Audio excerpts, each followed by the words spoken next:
علی بھائی اگلا سوال ہے، مجھے پیشاب کے قطروں کی بیماری ہے، جب کبھی بھی پیشاب کے بعد وضو کر کے نماز پڑھتا ہوں تو تھوڑا بہت قطرہ نکل ہی آتا ہے، پھر دوبارہ سے کپڑے پاک کر کے نیا وضو کر کے نماز پڑھنی پڑتی ہے۔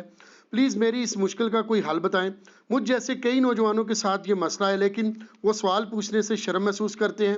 آپ کا جواب ان تمام نوجوانوں کے لیے بھی مفید ثابت ہوگا۔ دیکھیں جی، میں نے اس کے اوپر آلریڈی 2012 کے اندر ایک ڈیٹیلڈ ویڈیو ریکارڈ کروائی تھی، مسئلہ نمبر 42، وضو، غسل، استنجا اور تیمم، اس قسم کے مسائل کے اوپر۔ اس میں نے اس کو ڈسکس کیا تھا، وہ الگ سے کلپ بھی ہے، میں آج بھی تھوڑا اس کو بریف کر دیتا ہوں۔ ظاہر ہے اب میری ویڈیوز جو ہے وہ ہر طبقے کے لوگ سنتے ہیں، اس میں میل بھی ہیں، فیمیل بھی ہیں، جوان بھی ہیں، شادی شدہ بھی ہیں، غیر شادی شدہ بھی ہیں۔ کوشش کروں گا کہ کنٹرول الفاظ میں ایک میسیج کنوے بھی ہو جائے۔ سب سے پہلے تو یہ سمجھ لیں کہ جس طریقے سے وضو اور غسل ایک ایکٹیویٹی ہے، اس طرح استنجا کرنا بھی ایک ایکٹیویٹی ہے، اس کو سیکھنا پڑے گا۔ بغیر سیکھے آپ کو یہ طریقہ نہیں آئے گا۔ ہر چیز کو سیکھنا پڑتا ہے، آٹومیٹکلی تو چیزیں نہیں آتی ہیں۔ یہاں تو ہماری عوام کا یہ حال ہے کہ لوگ ہر وضو سے پہلے استنجا کر رہے ہوتے ہیں۔ مجھے تو کتنا عرصہ یہ بات سمجھ ہی نہیں آئی ہے کہ لوگ نماز کے لیے آتے ہیں تو باتھ روم میں انٹر ہوتے ہیں اور ساتھ ہی باہر نکل آتے ہیں۔ میں کہتا ہوں یار اتنی دیر میں تو انسان پیشاب نہیں کر سکتا، اور استنجا جو سنت کے مطابق کرنا ہے وہ تو بڑا ٹائم لگتا ہے، یہ جاتے کیا کرنا ہے؟ وہ تو مجھے بہت عرصے کے بعد پتہ چلا کہ لوگوں میں یہ عقیدہ ہے کہ اگر کسی کا وضو جو ہے ہوا خارج ہونے سے بھی ٹوٹا ہے نا تو اس کو اب استنجا کرنا پڑے گا۔ اب یہ پتہ نہیں کہاں سے بات گھڑی ہے انہوں نے، حالانکہ استنجے کا تعلق تو پیشاب کرنے کے ساتھ ہے، اس چیز کے ساتھ تو ہے ہی نہیں ہے، تو فزیکلی تو کوئی نجاست اس طریقے سے سامنے نہیں آتی اس میں۔ اچھا، جو لوگ بیچارے کر بھی رہے ہیں اور وہ بھی اس طریقے سے کر رہے ہیں کہ ان کو اس تکلیف سے گزرنا پڑتا ہے کیونکہ انہیں صحیح طریقہ نہیں آتا ہوتا۔ بخاری اور مسلم دونوں میں حدیث ہے، نبی صلی اللہ علیہ وآلہ وسلم نے فرمایا، جب بھی کوئی شخص تم میں سے قضائے حاجت کے لیے جائے تو نہ کعبے کی طرف منہ کرے اور نہ پیٹھ۔ گھروں میں پہلے یہ اہتمام ہونا چاہیے کہ ایگزیکٹ قبلہ رخ، نہ منہ ہو نہ پیٹھ ہو رہا ہو، اینگل بلکہ 90 ڈگری کا اینگل رکھے۔ میں تو جب کبھی بھی یعنی کنسٹرکشن میں انوالو ہوں اپنے گھر کے سلسلے میں تو بالکل اس طریقے سے، اگر قبلہ اس طرف ہے سیٹ ایسے لگوائی۔ پھر بخاری اور مسلم دونوں میں حدیث موجود ہے، نبی صلی اللہ علیہ وآلہ وسلم نے فرمایا کہ کوئی شخص بھی اپنے دائیں ہاتھ سے استنجا نہ کرے، بائیں ہاتھ سے کرے۔ پھر صحیح مسلم میں حدیث ہے، ایک شخص یہودیوں میں سے آ کے حضرت سلمان فارسی کو تنزیہ طور پہ کہتا ہے کہ تمہارے صاحب تو تمہیں قضائے حاجت کا طریقہ بھی بتاتے ہیں۔ وہ کہتے ہیں ہاں، ہمارے لیے فخر کی بات ہے، ہمارے نبی نے ہمیں یہ بھی بتایا ہے کہ ہم نے پیشاب کس طرح کرنا ہے۔ پھر انہوں نے کہا سنو، ان گل کی تھی تو سن کے جا، نبی علیہ السلام نے ہمیں دائیں ہاتھ سے استنجا کرنے سے منع فرمایا ہے، نبی علیہ السلام نے ہمیں حکم دیا کہ ہم اپنے بائیں ہاتھ سے استنجا کریں۔ ظاہر ہے یہ اسی کے لیے جس کا بایاں ہاتھ کام کرتا ہے اس کے لیے، اگر کوئی بیچارہ کوئی شرعی عذر ہے وہ ایک الگ چیز ہے۔ اور نبی صلی اللہ علیہ وآلہ وسلم نے ہمیں قبلہ رخ بیٹھنے سے منع فرمایا ہے، اور نبی صلی اللہ علیہ وآلہ وسلم نے ہمیں 3 سے کم ڈھیلوں سے استنجا کرنے سے منع کیا ہے۔ ظاہر ہے جب بڑا پیشاب کریں گے تو کم از کم 3 ڈھیلے استعمال کرنے ہیں، بلکہ بخاری و مسلم میں ایک حدیث ہے کہ 3 سے زیادہ بھی کرنا ہے تو طاق کرو، 5 یا 7، یعنی یہ افضل ہے، لیکن 3 سے کم نہیں۔ پھر حضرت سلمان فارسی کے الفاظ ہیں مسلم شریف کی اس حدیث میں کہ نبی علیہ السلام نے ہمیں ہڈی اور گوبر سے استنجا کرنے سے منع فرمایا، کیونکہ وہ ترمذی، ابو داؤد، ابن ماجہ میں آتا ہے نا کہ جنہوں نے آ کے ریکویسٹ کی تھی کہ اللہ نے ہماری غذا اس کے اندر رکھی ہے تو آپ اپنی امت کو منع کر دیں کہ ہمیں یہ اس سے استنجا نہ کریں۔ یہ کئی لوگوں کو آپ دیکھتے ہیں نا ایسی جگہوں پہ پیشاب کرنے سے کوئی جنات وغیرہ کا آسیب کا بھی اثر ہو جاتا ہے، اس کی وجوہات بھی یہی ہوتی ہیں۔ ایسی جگہوں پہ نہیں کرنا چاہیے، بلکہ دعا پڑھ لینی چاہیے اگر آپ کسی آکورڈ جگہ پہ جا رہے ہیں۔ ویسے تو ہر جگہ بھی جاتے وقت بخاری مسلم دونوں میں نبی علیہ السلام نے دعا تعلیم کی ہے، اللہم انی اعوذ بک من الخبث والخبائث، اے اللہ میں تیری پناہ میں آتا ہوں شریر جنوں اور جنیوں کے اگینسٹ۔ یہ دعا ہے بیت الخلاء میں جاتے وقت۔ اور ابو داؤد میں آتا ہے کہ باہر نکلتے وقت آپ نے پڑھنا ہے غفرانک، اے اللہ میں تیری مغفرت کا طلبگار ہوں. اس میں سر قیامت مضمر ہے. پیشاب کے آتے وقت جو تکلیف ہوتی ہے، اگر یہ پیشاب باہر نہ نکلے تو آپ کو پتہ ہے کس طرح ڈیلیسس کروانے پڑتے ہیں. تو کسی شخص کا پیشاب عزت کے ساتھ نکل جائے اور وہ تکلیف سے آزادی حاصل کر لے تو باہر نکل کے اسے یہی کہنا چاہیے اے اللہ میں تجھ سے مغفرت کا طلبگار ہوں. یعنی جس طرح مجھے اس چھوٹے سے عذاب سے جان میری چھڑائی ہے نا، آخرت کے عذاب سے بھی بچا لے. بیچ میں تھیم یہ ہے. ایک اور دعا بھی آئی ہے ابو داؤد کے اندر، لیکن وہ روایت کمزور ہے. اللہم اذھب عنی، وہ والی دعا جو ہے وہ کمزور ہے. یہ مضبوط ہے غفرانک، لفظ ہے غفرانک کا، لیکن لفظ آپ اس کو وقف کریں غفرانک، کاف کش والا ہے جو باریک پڑھا جاتا ہے. تو یہ آپ نے باہر نکلتے وقت دعا کرنی ہے. ڈھیلے آپ نے 3 یا 3 سے زیادہ، یہ اس صورت میں جب آپ مٹی کے ساتھ کر رہے ہیں. ویسے افضل استنجا یہی ہے کہ آپ پانی سے کریں، مٹی کے بعد پانی سے بھی دھوئیں. نبی علیہ السلام نے اس چیز کو پسند فرمایا. لیکن ظاہر ہے جہاں پہ پانی تردد تھا وہاں پہ تو مٹی نعمت تھی نا، اور مٹی تو سورۃ المائدہ میں، سورہ نساء میں اللہ تعالیٰ نے خود طہارت کا ذریعہ اسے بنا دیا. اچھا، مٹی سے جب آپ استنجا کر لیں گے تو اسے پانی سے دھونے کی ضرورت نہیں رہے گی، مٹی خود پاک کرنے والی چیز ہے. لیکن مٹی والا قیاس آپ ٹیشو پیپر پہ تو اس درجے میں نہیں کر سکتے، کیونکہ ٹیشو پیپر پاک کرنے والی چیز نہیں ہے. اگرچہ ضرور ہے کہ یہ اتنے حصے سے وہ ریموو کر دے گی. اس کا ایک اور آپٹیمل سلوشن میں آپ کو بتا دیتا ہوں جو باہر کے ملکوں میں لوگ کر لیتے ہیں، جو سمجھدار لوگ ہیں. وہاں پہ تو آپ کو اندر نہ لوٹا نہ پانی، تو لوگ پتہ کیا کرتے ہیں، لوگ 8-10 ٹیشو پیپر جو ہے نا گیلے کر کے وہ اندر لے جاتے ہیں، وہ پانی چوس لیتے ہیں. 8-10 کیا 3-4 بھی بہت ہیں صفائی کرنے کے لیے. پہلے خشک ٹیشو پیپر جو اندر ہے اس سے صفائی کی، اس کے بعد گیلا ایک ٹیشو پیپر استعمال کیا، پھر دوسرا کیا، پھر تیسرا کیا، بالکل صفائی ہوگی. یہ میں آپ کو ایک نسخہ بتا رہا ہوں. ایئرپورٹس کے اوپر بھی جہاں پہ ٹوائلٹس کے اندر پانی موجود نہیں ہوتا، یہ میں 2004 کے اندر چائنا گیا ایک آفیشیل کام کے سلسلے میں، تو وہاں پہ ہمیں یہی پرابلم تھی. تو ہم نے پھر خیر چونکہ وہاں پہ کئی دفعہ ہمارے سینئرز بھی جا چکے تھے تو ہمیں پتہ تھا. ہم تو ٹوائلٹ میں جب جاتے تھے تو وہ جو پینے والی پانی کی بوتل ہے نا، تو وہ ایک بار آپ نے لے لی منرل واٹر کی، اس کے بعد آپ کے پاس تو باہر سے بھر کے اندر لے جاتے تھے. لیکن بعض اوقات تو یہ بھی نہیں ہوتا نا، اب ایئرپورٹ پہ کیٹاسٹرافک کنڈیشن، آپ کے پاس بوتل بھی نہیں ہے، پھر کیا کریں گے؟ تو ٹیشو پیپر تھوک کے حساب سے لگے ہوتے ہیں ٹوائلٹ کے اندر، باہر بھی ہوتے ہیں پوچھنے کے لیے. اب تو یہ کورونا کی جہاں پہ نیگیٹو چیزیں، یہ پازیٹیو چیز آئی ہے کہ اب تو پانی سے ہاتھ دھونے شروع کر دیے انہوں نے بھی، جو صرف ٹیشو پیپر سے ہی صفائی کرتے تھے. ہاں یہ بھی فائدہ ہوا ہے نا. تو ہر شر میں سے خیر نکلتا ہے. تو آپ ٹیشو پیپر گیلے استعمال کریں تو آسانی کے ساتھ استنجا کر سکتے ہیں. بڑا استنجا بھی کر سکتے ہیں، چھوٹا استنجا بھی کر سکتے ہیں. تو یہ یعنی ہر چیز کے آداب ہیں، نبی علیہ السلام نے اس کو تعلیم فرمایا ہے، اور بڑے طریقے سے چیزوں کو امت تک پہنچایا گیا تاکہ وہ ان چیزوں کو صحیح طریقے سے فالو کریں. اب رہ گیا یہ پیشاب کے قطروں والا مسئلہ، تو وہ اس لیے ہوتا ہے کہ چونکہ یہ لوگ پیشاب کرنے کے بعد استنجا کرنے کا ان کو طریقہ نہیں آتا. جو چیز نیچرل آپ کے باڈی کا حصہ ہے اس کو یہ بیماری سمجھے ہوتے ہیں. بیماری کو میں مانتا ہوں، میں یہ نہیں کہتا ہوں کہ بیماری نہیں ہوتی، وہ کئی لاکھوں لوگوں میں کسی ایک بندے کو ہوتی ہے. یہاں تو آپ جس نوجوان سے پوچھیں وہ کہہ رہے ہیں مجھے بیماری ہے، جوان کیا بوڑھا کیا. مجھ سے لوگ ڈسکس کرتے ہیں کہ جی وہ جناب جی وہ استنجا کر کے وضو کر کے جیسے ہی پہلی رکعت نیت کی ہے تو لگا جیسے قطرہ نکل گیا. وہ کہتے ہیں جی کیا کریں؟ میں نے کہا جی کیا کریں، جا کے وضو دوبارہ کریں، کپڑے پاک کریں، اور کیا کریں. وہ سمجھتے ہیں کہ جی ہمیں کوئی ریلیکسیشن مل جائے گی، جی ہمیں معاف ہے. اس طرح تو معاف نہیں ہوگا. پہلے آپ کو شرعی طور پہ مریض ثابت ہونا ہوگا. اس کے ثابت ہونے کے لیے یہ ہوگا کہ اسی سے اگر آپ یہ کاؤنٹر کوشچن کر لیں، یہ جس طرح کورونا کا چیک کرتے ہیں نا وہ، کہ خشک کھانسی تو نہیں آ رہی، سانس تو نہیں رک رہا، آپ کو بیماری قطروں کی ٹیسٹ بتا دیں، ان سے پوچھیں. یہ قطرے آپ کو اس وقت آتے ہیں جب آپ نے پیشاب نہ کیا ہوا ہو. یعنی ایک بندہ صبح اٹھا ہے اس کو قطرے آنے شروع ہو جائیں، وہ کہے گا نہیں جب پیشاب کر کے فارغ ہو تو پھر قطرے آتے ہیں. تو اٹ مینس کہ آپ کو استنجے کا طریقہ نہیں آتا. ورنہ اگر یہ قطروں کی بیماری ہونا، جن لوگوں کو استغفر اللہ یہ ہوتی ہے، ان کا مثانہ کمزور ہوتا ہے، وہ عام حالت میں بھی ان کے قطرے نکلتے رہتے ہیں، وہ لاکھوں میں کوئی ایک ہوتا ہے. ان کو آپ پوچھیں تو یہ آپ کو کہیں گے 1-2 بار قطرہ آتا ہے پھر سکون ہو جاتا ہے. سکون اس لیے ہوتا ہے کہ وہ نیچرل آنا ہوتا ہے، وہ آپ کو نکالنا ہوگا.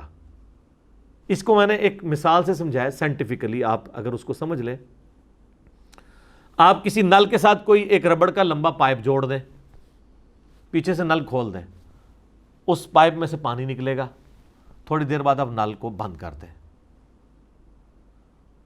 تھوڑی دیر تو پانی نکلے گا، پھر پانی رک جائے گا کیونکہ پیچھے سے نل بند ہو گیا۔ لیکن وہ جو ربڑ کا پائپ ہے، اس کی جو اندر والی دیوار ہے، ان دیواروں کے ساتھ جو پانی چپکا ہوا ہے وہ تو نہیں نکلا۔ اس کا ثبوت یہ، وہ جیسے ہی آپ یوں اس کو اٹھائیں گے پائپ کو، پھر آپ دیکھیں کتنا پانی اس میں سے نکل آئے گا۔ وہ پانی کہاں سے آیا ہے؟ وہ ٹوٹی میں سے تو نہیں آیا، وہ اس کی دیواروں کے ساتھ تھا۔ اس طریقے سے پیشاب کی بھی ایک نالی ہے۔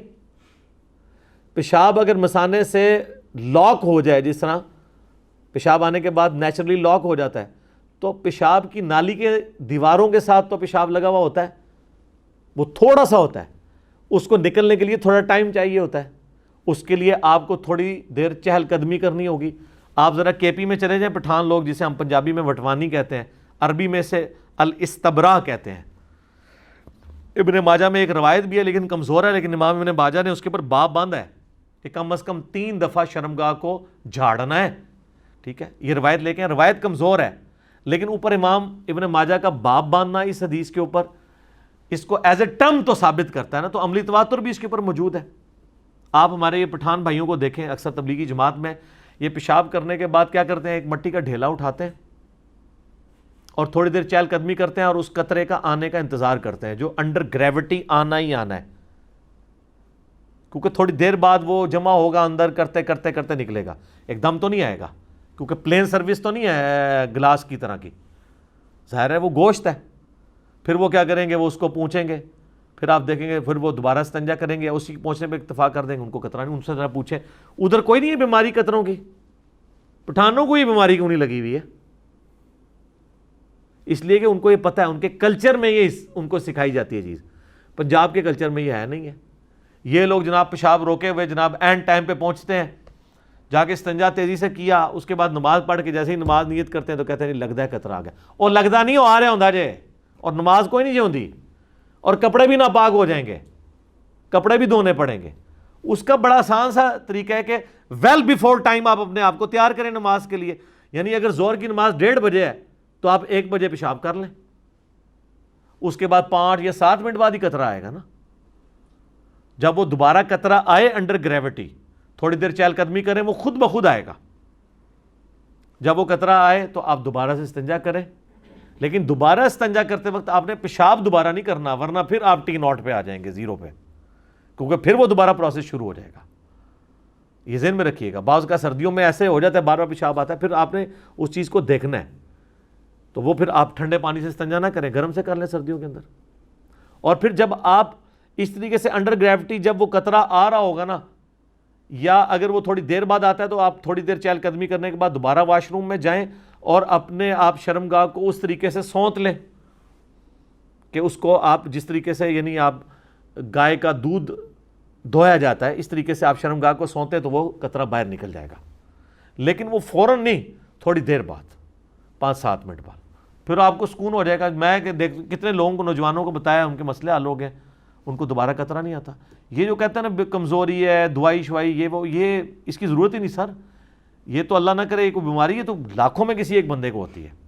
اگر کسی کو وہ بیماری ہو جائے پھر اس کے لیے یہ ہے کہ وہ ایک نماز کے لیے ایک وضو کرے گا، نیچے انڈر ویئر پہنے، انڈر ویئر میں بھی اندر جو ہے وہ رکھے ٹیشو پیپر، کیونکہ قطرہ آئے گا تو ظاہر ہے وہ ناپاک ہوگا، تو اس قطرہ آنے سے باقیوں کا اگر آیا تو وضو ٹوٹے گا، اس کا وضو اس نماز کے لیے نہیں ٹوٹے گا، ایک وقت میں ایک نماز پڑھ لے، اس کے بعد وہ باہر نکل کے اس ٹیشو پیپر کو ریموو کر دے۔ جن کو مسلسل یہ مسئلہ رہتا ہے ٹیشو پیپر چینج کرتے رہیں، وہ اس طریقے سے چلاتے رہیں۔ لیکن یہ آپ جس طریقے سے میں آپ کو بتا رہا ہوں استنجا کریں گے تو یہ ایشو آپ کا ختم ہو جائے گا کچھ عرصے میں، چونکہ لوگوں کو یہ چیز پتہ نہیں ہے۔ اس طریقے سے بعض لوگوں کو ہوا خارج ہونے والا ایشو ہوتا ہے، وہ کہتے ہیں نہیں ہمارے تو بھئی کھانا پینا آپ اپنا کم کریں، بعدی چیزوں سے پرہیز کریں، چیزوں کو آپ میڈیکلی لے کے چلیں تو ایشو ایڈریس ہوں گے۔ اس کے باوجود اگر ایشو ایڈریس نہیں ہوتا پھر ایک نماز کے لیے آپ ایک وضو کریں گے، اگلی نماز کے لیے آپ کو نیا وضو کرنا ہوگا۔ اچھا، ایک بعض لوگوں نے وہ ابو داؤد میں وہ ایک حدیث ہے نا، اس کا ایک رزلٹ غلط نکال لیتے ہیں، بلکہ بخاری مسلم میں بھی ہے کہ جب تک تم آواز نہ سنو یا بدبو نہ سنو، سونگ لو، تو اس وقت تک وضو نہیں ٹوٹے گا۔ یہ اس بندے کے لیے جس کو وہم ہوتا ہے کہ اس کے پیٹ کے اندر گڑبڑ ہوتی ہے، کیونکہ ابو داؤد میں اس کی ایکسپلینیشن موجود ہے کہ اگر کسی کو بیماری ہے کوئی ایسی، اس کے لیے ہے کہ پیٹ کے اندر اس کو لگ رہا ہے جیسے آواز آ رہی ہے لیکن فزیکلی نہیں ہے، تو اس کو یہ انشور کرنا ہوگا کہ جب تک آواز یا اسمیل نہ آئے۔ لیکن جب آپ کو فیل ہو گیا کہ ہوا خارج ہو گئی ہے، تو اب آپ نے باقی چیزوں کا انتظار نہیں کرنا، وضو ٹوٹ گیا۔ آپ کو فیل ہوا قطرہ نکل گیا تو وضو ٹوٹ گیا، آپ کو تو خود پتہ ہے۔ اچھا وہ حدیث بھی ٹھیک ہے جو ابو داؤد کے اندر ہے، ابن ماجہ کے اندر ہے، کہ نبی علیہ السلام وضو کرنے کے بعد اپنی رومالی کو، اس کو رومالی کہتے ہیں، سامنے والا جو حصہ ہے شلوار والا یا تہمت کا، اس پہ پانی چھڑکا کرتے تھے، وہ شک کو زائل کرنے کے لیے۔ لیکن اگر ایک شخص کو فیل ہو گیا کہ میرا قطرہ نکل گیا ہے، اور اب وہ خام خواہ اپنے آپ کو تسلی دے کہ جی یہ جو مجھے گیلا پن کا احساس ہے وہ رومالی کے گیلے ہونے کی وجہ سے ہے، تو یہ غلط ہے۔ یہ تو آخری درجے میں شک ختم کیا گیا کہ ونس آپ یہ کر دیں، پھر اب آپ جو ہے نا وہ اگر آپ کو گیلا پن محسوس ہو تو آپ کو یہ ذہن میں آئے گا کہ میں نے کپڑوں پہ جو پانی چھڑکا تھا یہ اس کی وجہ سے گیلا پن محسوس ہو رہا ہے، اور ایکچولی نہیں ہے۔ لیکن یہ اس کے لیے آپ کو number of time exercise perform کرنی پڑے گی کہ آپ یہ چیز انشور کریں گے کہ ایسا نہیں ہے، ورنہ خالی شک کے اوپر تو مطلب بینیفٹ نہیں آپ کو دیا جا سکتا، آپ نے اپنے آپ کو خود سے چیک کرنا ہے۔ تو یہ قطروں والا مسئلہ لوگوں کے ساتھ رہتا ہے، اس لیے میں نے اس کو ذرا تھوڑا کھول کے بیان کر دیا۔ استنجے کا طریقہ سیکھیں، اور یہ سارے طریقے ہمارے پرانے بزرگوں نے اپنی کتابوں میں لکھے ہوئے ہیں۔ ایون شیخ عبد القادر جیلانی کی اگر آپ کتاب غنیۃ الطالبین کھول کے دیکھیں، جس میں نماز والا طریقہ جو ہے وہ بخاری مسلم کے مطابق لکھا ہے، رفع الیدین والا 11ویں والے پیر کا، ان کا بھی استنجے والا طریقہ دیکھیں تو باقاعدہ انہوں نے یہ سارے جملے استعمال کیے ہیں کہ اس طریقے سے شرمگاہ کو سونتا جائے، اور یہ ساری ڈیٹیلز انہوں نے لکھی ہوئی ہیں باقاعدہ۔ تو یہ عملی، اور اس کو ایگزیکٹ ان الفاظ کے ساتھ احادیث میں ہونا بھی ضروری نہیں ہے، یہ کلچرل چیز ہے۔ حدیث تو آپ کو گائیڈ لائنز بتائے گی کہ قطروں سے بچنا ہے، ٹھیک ہے جی، پیشاب کے لیے یہ ریکوائرمنٹس ہے کہ آپ نے، اب وہ جو حدیث ہے حضرت سلمان فارسی والی، اس میں تو یہ الفاظ ہی نہیں ہے کہ آپ نے اپنے کپڑوں کو چیٹوں سے بھی بچانا ہے، تو یہ انڈرسٹوڈ ہے، وہ باقی حدیثوں میں موجود ہے۔ بخاری مسلم میں حدیث ہے نا کہ نبی علیہ السلام گزر رہے تھے، آپ فرمائیں 2 قبر والوں کو عذاب ہو رہا ہے، ایک جو ہے وہ پیشاب کے چھینٹوں سے نہیں بچتا تھا اور دوسرا چگلی کھایا کرتا تھا، پھر آپ نے ایک ٹہنی توڑ کے اس کے 2 حصے کر کے اس میں ڈال دیے، فرمایا کہ میں اللہ سے امید کرتا ہوں جب تک یہ ہری رہیں گی ان کے عذاب میں تخفیف ہوگی، نبی علیہ السلام کے مبارک ہاتھوں کی برکت سے۔ تو وہ پیشاب کے چھینٹوں سے بھی بچنا ہے آپ نے، اور اصل مقصد پیشاب کے چھینٹوں سے بچنا ہے۔ یہ جو کہتے ہیں کھڑے ہو کے پیشاب کرنا، بیٹھ کے پیشاب کرنا، یہ ٹھیک ہے کہ عمومی سنت نبی علیہ السلام کی بیٹھ کے ہے، اس پہ میرا کلپ ریکارڈڈ ہے، لیکن اگر کہیں پہ مرد کو کھڑے ہو کے پیشاب کرنا پڑتا ہے تو وہ بخاری میں حدیث ہے کہ نبی علیہ السلام نے کیا ہے۔ امام ترمذی نے باقاعدہ پہلے بیٹھ کے پیشاب کرنے والی حدیث لی ہے، اس کے بعد انہوں نے چیپٹر بنایا کہ اس میں رخصت کا بیان، کہ آپ کو اجازت ہے کہ مرد کھڑے ہو کے پیشاب کر سکتا ہے۔ یہ تو کتنی مرد کے لیے کتنی سہولت ہے۔ آج کل آپ ملٹی نیشنل ہوٹلوں میں، آپ ایئرپورٹس کے اوپر دیکھیں، مردوں کے کھڑے ہونے کی پیشاب کی جگہ بنی ہوتی ہے، آپ بڑے احتیاط سے پیشاب کریں، آپ کو چھینٹے بھی نہیں پڑتے، اور اگر آپ کو چھینٹے پڑ رہے ہیں تو بیٹھ کے پیشاب بھی کرنا منع ہوگا۔ اگر آپ ایسی پتھریلی زمین پہ کر رہے ہیں کہ آپ کے اوپر پڑ رہے ہیں تو اس سے بہتر ہے آپ کسی اونچی جگہ پہ کھڑے ہو کے پیشاب کر لیں مرد کے لیے۔ اس لیے نبی علیہ السلام نے لاٹھی بھی ساتھ رکھی ہوتی تھی، آپ پہلے زمین کو نرم کرتے تھے۔ اب تو سر پیشاب کرنا ہی بڑا آسان ہو گیا، یہ اٹیچ باتھ اتنی بڑی نعمت ہے کہ آپ سوچ نہیں سکتے۔ اس زمانے میں بھی اٹیچ باتھ کیا، گھر میں ایک باتھ روم ہی ہوتا تھا، اور وہ بھی چھوٹے پیشاب کے لیے۔ بڑے پیشاب کے لیے تو عموماً زمین میں جانا پڑتا تھا باہر، اگر چھتوں میں بھی تھا تو اس کی صفائی کا اہتمام ہم نے تو خود یعنی اپنے بچپن میں دیکھا ہے کہ وہ اس طریقے سے وہ صفائی کرنے والی عورت آتی تھی، اور کس طریقے سے وہ، اب میں سوچتا ہوں کہ یار کتنا محنت کا کام تھا وہ عورت کرتی تھی۔ یہ سیوریج سسٹم تو نہیں تھا اس زمانے کے اندر، یہ تو ہم نے اپنے بچپن میں یہ چیزیں دیکھی ہوئی ہیں۔ گاؤں ایریا میں تو ابھی بھی آپ چلے جائیں، وہاں پہ خطرہ بھی، آپ رات کے وقت اگر آپ کو باہر جانا پڑ جائے تو یہ بھی خطرہ ہوگا کوئی بچھو نہ لڑ جائے، کوئی سانپ نہ کاٹ جائے، کتنے ایشوز ہیں وہاں پہ۔ یقین کریں پیشاب کرنا بھی ایک ایکٹیویٹی ہوتا ہے۔ یہاں پہ ایک بات یاد رکھیے گا، صحیح مسلم میں حدیث ہے کہ جب 2 خبیث چیزیں آئی ہوئی ہونا تو نماز قبول نہیں ہوتی، ایک پیشاب اور ایک پخانہ، گندگی والی چیز ہے نا۔ پیشاب اور پخانے کو آپ روک کے نماز نہیں پڑھ سکتے، لیکن اس صورت میں جب اس کی شدت زیادہ ہو کہ نماز میں آپ کا دھیان لگا رہے اس کی طرف، تھوڑا بہت کسی کو پیشاب آیا ہے جس کو وہ روکنے میں اس کو کوئی تردد نہیں, کوئی تکلیف نہیں, کوئی توجہ نہیں بٹے گی.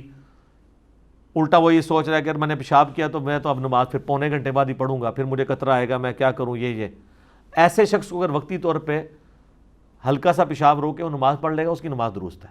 لیکن شدت کے ساتھ آیا ہے تو پھر نہیں. وہ تو مسلم شریف میں حدیث ہے, عبداللہ بن عمر کے سامنے کھانا لا کے رکھا گیا, اقامت شروع, انہوں نے کہا نماز تو میں نہیں, بعد میں پڑھوں گا, پہلے کھانا کھاؤں گا. نبی اسلام نے ہمیں حکم دیا ہے کہ جب کھانا سامنے آ جائے تو پہلے کھانا کھانا ہے, نماز بعد میں پڑھنی. لیکن یہ بھی یاد رکھیں کہ یہ نہ ہو کہ آپ کا کھانا ہمیشہ اذانوں کے وقت ہی آ رہا ہو. دیکھیں نا, باقی کاموں کو بھی تو ہم نے مینیج کیا ہوتا ہے. مثلا میں نے اپنے کاموں کو مینیج اس اعتبار سے کیا کہ بھی میں نے مغرب سے پہلے کھانا کھانا ہے یا مغرب کے بعد کھانا ہے. یہ نہیں ہے کہ عشاء کی اذانیں شروع ہو رہی ہیں وہاں سے کھانا آ جائے, اور یہ بھی نہیں ہے کہ میں اگر تھوڑی دیر لیٹ بھی کر دوں گا تو مر جاؤں گا, یہ بھی نہیں. پرانے زمانے کے لوگوں پہ آپ نے قیاس نہیں کرنا. اگر عبداللہ بن عمر یہ بات کر رہے ہیں نا, تو سر وہ بیچاروں نے صبح کے وقت کی روٹی کھائی ہوتی تھی, پورے دن کی مزدوری ہوتی تھی, ان کی تو حالت ہی کوئی نہیں ہوتی تھی. وہ کھانا کھائے بغیر تو ان کا پورا نماز میں بھی دھیان کھانے کی طرف رہے اگر وہ کھانا نہ کھائیں, اور کھانا بھی پھر تھوڑا سا کھانا ہوتا تھا انہوں نے. ان کے لیے واقعی ایشو ہے. جو پورا دن ہی چرتے رہتے ہیں ان کے لیے یہ مسئلے نہیں ہیں. وہ نماز سے پہلے بھی کھا رہے ہوتے ہیں, نماز کے بعد بھی کھا رہے ہوتے ہیں, سونے سے پہلے بھی کھاتے کھاتے سوتے ہیں, اور سو کے اٹھ کے بھی کھانا شروع کر دیتے ہیں. ادھر زیادہ تر لوگ یہی کر رہے ہیں نا, کھانے کے معاملے میں کوئی احتیاط نہیں ہے. ہاں آپ تھوڑا تھوڑا کھاتے رہیں, بے شک زیادہ دفعہ کھائیں ٹھیک ہے, اوور ایٹنگ نہیں کرنی چاہیے. اور یہ جو لوگ بڑا لوگوں کو شوق ہوتا ہے, وہ جناب صبح اٹھ کے نا ناشتہ کرنے سے پہلے برش کر رہے ہوتے ہیں. کوئی فائدہ نہیں اس برش کرنے کا. جو کام آپ کے ساتھ کھانے نے ڈالنا تھا آپ کے دانتوں کے ساتھ وہ ڈال لیا. رات کو سونے سے پہلے برش کرنا ہے آپ نے, تاکہ ذرات دانتوں میں نہ رہیں, رات کو ان کو کام کرنے کا موقع نہ ملے کہ وہ کیڑا لگائیں. صبح ناشتہ کرنے سے پہلے تو جسٹ کلی کر لیں, کافی ہے, ہاتھ دھو لیں, اور ناشتہ کرنے کے بعد برش کریں, تاکہ دوپہر کے کھانے تک جو 8-10 یا 5-6 گھنٹے ہیں, تو 8-10 تو میرے جیسے لوگوں کے لیے جنہوں نے شام کو کھانا ہے, لیکن جنہوں نے دوپہر کو بھی کھانا ہے ان کے لیے 5-6 گھنٹے ہیں. ان 5-6 گھنٹوں میں دانتوں کو کیڑا لگنے کا موقع نہ اس کھانے کو ملے. تو کھانا کھانے کے بعد دانت دھونے چاہیے, تب فائدہ مند ہے. پہلے آپ دھوئیں گے اور بعد میں وہ لگا رہے تو کوئی فائدہ ہے؟ ہاں, جس نے وہ پہلے بھی نہیں دھوئے ہوئے بعد میں بھی نہیں دھوئے ہوئے تو پھر تو ظاہر ایک دفعہ دھو لے, بہتر ہے, لیکن کھانا کھانے کے بعد دھونے چاہیے. تو یہ کئی ساری چیزیں تھیں, میں نے ساتھ ساتھ بیان کر دی. امید ہے کہ یہ ہماری جب ویڈیو اپلوڈ ہوگی تو کئی نوجوانوں کا یہ مسئلہ حل ہوگا جو بیچارے اس طرح کے وہم میں پڑے رہتے ہیں. کئی لوگ ہیں بیچارے وہ 3-3 بالٹیاں ضائع کر دیتے ہیں, ان کا وضو ختم نہیں ہوتا, وہم ہی ختم نہیں ہوتا. یہ سب شیطان کی طرف سے ہوتا ہے. اس طرح کا وہم نہ کیا کریں. یہ وہم کوئی تقوی میں نہیں لائی کرتا, یہ اللہ کی نافرمانی میں, شیطان کی پیروی میں, اور اس کو آپ اگنور کریں. ایک دفعہ آپ کسی عالم دین کو اپنا وضو فزیکلی دکھا لیں, جس کو خود بھی وضو کا طریقہ آتا ہو, اور آپ اس کے سامنے بالکل نارمل وضو کریں جس طرح کیا جاتا ہے, اور وہ آپ کو کہتا ہے آپ کا وضو ٹھیک ہے, تو اب بعد میں شیطان کے ہتھے نہ چڑھیں. کچھ عرصہ آپ اس کو اگنور کریں گے, خود بخود وسوسے آنا بند ہو جائیں گے. کئی لوگ ہیں وہ نماز شروع کرتے ہیں, پہلی تکبیر ہی 10 دفعہ کہتے ہیں اللہ اکبر, پھر وہ نماز توڑ دیتے ہیں, پھر دوبارہ نیت کرتے ہیں. ٹھیک ہے, اسی وہم میں پڑے رہتے ہیں. وہ کہتے ہیں پہلی تکبیر تو فرض ہے, پوری مسجد ان کی تکبیر سن رہی ہوتی ہے, ان کے کانوں میں آواز نہیں جا رہی ہوتی. وہ کہتے ہیں پہلی تکبیر کانوں کو سنانا ضروری ہے, وہی نہیں سن رہے ہوتے, باقی سارے سن رہے ہوتے ہیں. میں نے خود یعنی اپنے ساتھ یونیورسٹی میں ایسے اسٹوڈنٹس دیکھے ہیں. تو اس طرح کا وہم نہیں کرنا چاہیے. شیطان بعض اوقات نیکی کی آڑ میں آپ کو دین سے متنفر کروانے کے لیے اس طرح کی حرکتیں کروا دیتا ہے. اس طریقے سے بعض لوگ پاکی پلیدی کا دھیان کرنے کے چکر میں اتنا پانی ضائع کر دیتے ہیں, اور پھر جناب وہ 10 دفعہ کلمہ پڑھ کے نا وہ ہاتھ دھو رہے ہوتے ہیں. پھر کلمہ پڑھنے سے نہیں ہاتھ پاک ہونے ہیں, کلمہ تو دل کو پاک کرنے کے لیے پڑھا جاتا ہے, ایک روحانی مسئلہ ہے. ہاتھ پاک ہونے ہیں پانی کے ساتھ, ٹھیک ہے, چاہے آپ کلمہ پڑھیں یا نہ پڑھیں, اس کے ساتھ تو اس کا کوئی تعلق ہی نہیں ہے. کپڑے بھی دھوتے ہیں تو وہ کتنی دفعہ اس کے اوپر کلمہ پڑھتے ہیں, اور پھر وہ پتہ نہیں کیا کچھ, کئی عورتیں ہیں جو وہم کا شکار ہوتی ہیں, اس طریقے سے پانی ضائع کرتی رہتی ہیں. تو یہ ساری چیزوں کو پیرلل میں دیکھ کے چلنا چاہیے, فضول خرچی نہیں کرنی چاہیے. بقیہ کے سوالات انشاءاللہ پھر اگلی دفعہ ہم ڈسکس کریں گے. جی بتائیں. جن کو قطرے آتے ہیں نا, یہ اصل میں نا جلدی بہت کرتے ہیں. جی جلدی کرتے ہیں جی, وہی تو میں نے بتایا نا, جلدی والا کام ہی نہیں ہے. میں نے یہی تو بتایا کہ جی آپ نے آدھا گھنٹہ پہلے کم از کم تیاری شروع کرنی ہے, پھر آپ اپنے آپ کو تیار کر پائیں گے. تو جلدی کریں گے تو پھر یہی کچھ ہوگا. جلدی اسی لیے کر رہے ہوتے ہیں کہ اینڈ ٹائم پہ وہ جا رہے ہوتے ہیں. ٹھیک ہو گیا جی. اللہ تعالیٰ سے دعا ہے جو حق بات میں نے کہی اللہ تعالیٰ ہمارے دلوں میں راسخ فرمائے. اگر جس بات میں میرے منہ سے غلط بات نکل گئی تو اللہ تعالیٰ ہمارے دلوں سے معاف کر دے, ہمیں معاف بھی کر دے, ہمیں کتاب و سنت کی تعلیمات پر عمل کر کے دوسرے بھائیوں تک پہنچانے کی توفیق عطا فرمائے. سبحانک اللہم و بحمدک اشہد ان لا الہ الا انت استغفرک و اتوب الیک وما علینا الا البلاغ المبین. جزاکم اللہ خیرا.